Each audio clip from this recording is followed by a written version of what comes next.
Muy buenos días, hermanos en Cristo y María. Una mañana más aquí para compartir la palabra dulce de Dios. Hoy es miércoles, en la semana 22 durante el tiempo ordinario. Vamos a darle continuidad a las lecturas que hemos ido leyendo. Vamos a ver cómo nos amonesta San Pablo en cuanto a la unidad, a la fidelidad a la iglesia, al comportamiento que debemos seguir siguiendo al Cristo de la gloria, y que todos unánimes, alabando y bendiciendo a ese Dios, podamos alcanzar salvarnos. La primera lectura de hoy está tomada de la primera carta del apóstol San Pablo a los Corintios. Hoy leemos el capítulo 3, versos 1 al 9.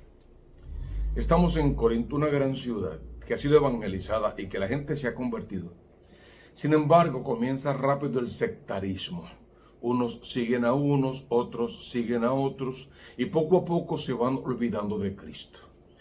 Sale gente carismática, con talentos, con dones suficientes. Sale gente con la capacidad de hablar, de ser escuchados, capaces de levantar y llamar la atención fácilmente por sus carismas, por su forma de ser, de hablar, por lo que dicen, por lo que predican, que a veces, aunque tiene que ver con lo que Cristo enseña, no lleva la misma fórmula de salvación. Y la gente los sigue olvidando el camino correcto. Y de esta forma es que Pablo les va a hablar. Hermanos, anteriormente no pude hablarles como a hombres movidos por el Espíritu Santo, sino como a individuos sujetos a sus pasiones. Otro texto va a decir, tuve que hablarles como a niños, porque se están comportando como niños malcriados, como niños que hacen berrinches, como niños que no quieren ser obedientes ni hacer caso a la verdad. Como a cristianos todavía niños les di leche y no alimento sólido, porque entonces no lo podían soportar. Estaban demasiado inmaduros para conocer la palabra de Dios, para poder seguir los mandatos de ese Dios misericordioso y para poder mostrarse como testimonio o ejemplo a la vida de otros. Pero ni aún ahora pueden soportarlo. O sea, ha pasado el tiempo y en lugar de madurar están cada vez más apartados, más divididos, más sectarios, más confundidos y confundiendo a otros. Ni siquiera todavía lo pueden soportar, pues sus pasiones los siguen dominando. Sus instintos son más grandes que su fe. Porque mientras haya entre ustedes envidias y discordias, y ahí podemos colocar un acento, los estamos viendo la competencia desleal, los estamos viendo el poder resurgir como líderes tal vez, los estamos viendo el que la gente los mire, los aplauda, los siga y hable bien de ustedes. Mientras esa inmadurez espiritual esté entre ustedes, es imposible que yo les hable como a seres realmente espirituales. Y mientras entre ustedes haya envidias y discordias, no es cierto que siguen estando sujetos a las pasiones y viviendo a un nivel exclusivamente humano. Pablo lo que pretende es que la gente, sin dejar de ser hombres y mujeres, abran su alma y comiencen a vivir en un plano espiritual, en una verdadera intimidad con el Cristo de la gloria. ¿Y qué es lo que Pablo vio entre ellos que le preocupó tanto? Bueno, hermanos, mientras entre ustedes se digan cosas tales como yo soy de Pablo, yo soy de Apolo, no presentan ustedes un modo meramente humano, proceden de un modo puramente humano, discutiéndose entre hombres cuando la meta es Dios. En realidad, ¿quién es Apolo o quién es Pablo? Solamente somos servidores por medio de los cuales ustedes llegaron a la fe, y cada uno de ustedes hizo lo que el Señor les encomendó. Pablo se está dando cuenta de las divisiones, del sectarismo, del problema que representa que cada uno interprete lo que dicen los apóstoles como le dé la gana. y que estén surgiendo falsos profetas entre ellos que están interpretando lo que dijo Cristo como les conviene, como les parece. Algunos con una espiritualidad desbordante que es más una carga que una posibilidad de seguimiento de Cristo. Y otros tan laxos donde no hay compromiso, donde el ser humano no tiene que hacer nada, solo creer y confesar y ya está salvo. Todos los extremos están igualmente mal y sobre eso desde el principio es que Pablo quiere dejar la cosa clara. Luego les va a dar un ejemplo que todos conocen, la semilla, o sea, yo planté, Apolo regó, pero fue Dios el que hizo crecer. Ya nos ha dicho, hay diferentes ministerios. Unos son llamados a ser apóstoles, otros profetas, otros evangelizadores, otros maestros, pero en fin de cuentas son todos movidos por el mismo Cristo. El que hace la obra es el Cristo de la obra y tú al final del día, dice la palabra, y yo solo podemos decir, solo somos siervos inútiles, que hicimos lo que teníamos que hacer y ojalá que lo que teníamos que hacer lo hayamos hecho bien, porque de ahí va a depender nuestra salvación y la salvación de todos los demás. De modo que ni el que planta ni el que riega tienen importancia, sino solo Dios, que es quien hace crecer. Podemos matarnos sembrando, y si la semilla, el terreno, el abono son malos, no llueve y no pasa lo que tiene que pasar, no va a haber cosecha. La cosecha solo la mueve Dios. El sembrador va y siembra durante el día, se va a dormir y cuando despierta ya la planta ha germinado solo por obra de Dios. Es la idea que Pablo quiere inculcar en nuestros corazones. El que planta y el que riegan trabajan para lo mismo, eso está claro. Si lo mismo es el Cristo de la gloria y no la vanagloria personal. Si bien cada uno recibirá el salario conforme a su trabajo. Tienes que regar, tienes que plantar, tienes que hierbar, tienes que hacer tu trabajo. Y por eso hay una paga, pero es en el reino de los cielos, más que otra cosa, en el sentido espiritual de la palabra. Así pues, nosotros somos colaboradores de Dios. Y ustedes son el campo de Dios, la casa que Dios edifica. Nos toca sembrar en el nombre de Cristo, en la iglesia de Cristo, según el depósito revelado de la fe y la interpretación del magisterio de la iglesia verdadera. Entonces la fidelidad es lo que se nos exige, sea plantando, sea sembrando, sea regando, sea deshierbando, sea cosechando, lo que se nos pide es fiel a aquel que es el motor primero, donde todas las cosas encuentran movimiento. Fíjate también en el Salmo responsorial de hoy, que es el Salmo 32. Dichoso el pueblo escogido por Dios. Ese estribillo es espectacular. O sea, dichoso tú. Tú eres el hijo amado de Dios. Tú eres el escogido por Dios. Tú eres aquel en quien el Señor también coloca su esperanza y su fortaleza. Feliz la nación cuyo Dios es el Señor. Dichoso el pueblo que escogió por suyo. Desde el cielo el Señor atentamente mira a todos los hombres. Desde el lugar de su morada observa a todos los habitantes en el orbe. Él formó el corazón de cada uno y entiende bien todas sus acciones. En el Señor está nuestra esperanza, pues Él es nuestra ayuda y nuestro amparo. En el Señor se alegra el corazón y en Él hemos confiado. Pidamos al Señor que estas palabras permeen de verdad nuestra existencia, toquen nuestra vida y la moldeen, la modelen, la cambien. Haya conversión en todos nuestros corazones, sabiendo que somos los elegidos de Dios y que habrá que dar cuentas de Dios por esta vida. Hemos leído un evangelio que sigue los de todos estos días. Jesús entra en la sinagoga, toma el libro de Isaías, lo lee y dice, hoy se cumple esta escritura, tratan de matarlo y él se va. Luego de eso, vuelve el sábado siguiente a la sinagoga, predica con poder, que es lo más importante de esa visita a la sinagoga, que predicó con poder, que su palabra tiene autoridad, que no predica como los fariseos y los letrados. Ese es el acento de esa lectura, que Jesús toma la palabra, la predica con poder. Y ese día también sana a un endemoniado. Y al sanar al endemoniado solo quiere decir que su palabra, que tiene poder, puesta en práctica realmente hace milagros. Y a lo que nos llama entonces es a poner en práctica la palabra de Dios para que se opere primero el milagro de nuestra propia conversión y podamos en el nombre del Señor accionar siempre por el bien y por la salvación de las demás almas. Ya terminó en la sinagoga, hizo lo que iba a hacer, predicó con poder, curó enfermos, le hizo ver a la gente la gloria y el reino de Dios, todo lo que le toca lo hizo. La gente lo perseguía y querían que se quedaran con ellos. Eso le pasaba muchas veces, hoy también le va a pasar. Jesús deja claro, y lo va a hacer hoy también, que Él vino al mundo no para sanar endemoniados, aunque de paso puede hacerlo y lo hace. Que Él vino al mundo no para curar enfermos, lo hace, pero no fue a eso. Vino a proclamar el reino de los cielos.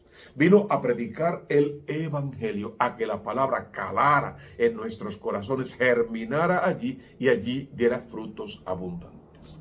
Salió ya de la sinagoga, dejó esa gente atrás. Ya el sábado, va a amanecer el domingo, se fue a la casa de Pedro, que es donde se estaba hospedando el Señor. Cuando llega a la casa de Pedro, encuentra a la suegra de Pedro, que está muy enferma con una fiebre muy alta.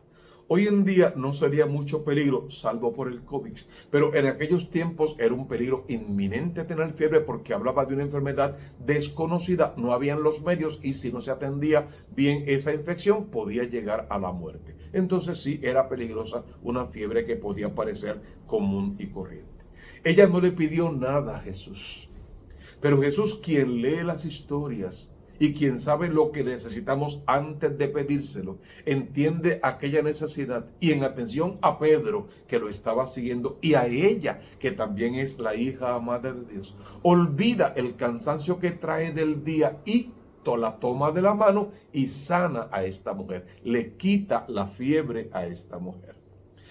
Se dio cuenta que estaba con una fiebre muy alta y le pidieron a Jesús que hiciera algo por ella. Jesús, de pie junto a ella, mandó con energía a la fiebre y la fiebre desapareció. Ella se levantó enseguida y se puso a servirles. Y eso es importante también. La mujer pudo haber dicho, estoy convaleciente. Jesús mismo pudo haberle dicho, mantente en convalecencia. O su yerno y los demás familiares pudieron haberle pedido que se quedara descansando. Y seguramente lo hicieron, pero ella también conocía su responsabilidad. De Dios he recibido, a Dios tengo que darle. Sería la consigna. Y se puso a servirle a todos. Si quieres, podemos colocar el acento en esa servidumbre, en ese servicio, en esa diaconía, y tiene sentido en la palabra. Pero no para la cosa allí. Al meterse el sol, ya terminando el sábado y comenzando el domingo, el sábado no pueden hacer trabajo, no pueden cargar camillas, no pueden cargar objetos, no pueden hacer limpieza, no pueden hacer nada. Por lo tanto, ¿cuándo llevan los enfermos? Cuando el sol cae, termina entonces el sábado y ya el domingo pueden llevar sus enfermos, pueden cargar objetos, pueden hacer trabajos y allá van con todo el trabajo de todos los enfermos para presentárselos a Jesús. ¿Y qué hizo Jesús? Jesús les dijo lo que le tenía que decir. Mira, ya la oficina está cerrada. Son las 4 o las 5 de la tarde. No hay más atenciones hasta mañana a las 8 de la mañana. Si quieren, llenen una solicitud y pónganla por ahí, pero no les puedo atender. La oficina está cerrada, el teléfono está desconectado, es tiempo de descanso. Tengo que tomar mi receso, mis 15 minutos de receso y además mi media hora de almuerzo que no la tomé. Por lo tanto, no los voy a atender. Ni imaginarnos a Jesús en esa actitud. Es una actitud demasiado humana, nada que ver con el Cristo de la gloria, que si bien es hombre verdadero, es Dios. Y como Dios es que está atendiendo a su gente. ¿Qué dice la palabra? Y Él, imponiéndoles las manos sobre cada uno. Podemos afirmar categóricamente que fue uno por uno, imponiéndole las manos a cada uno.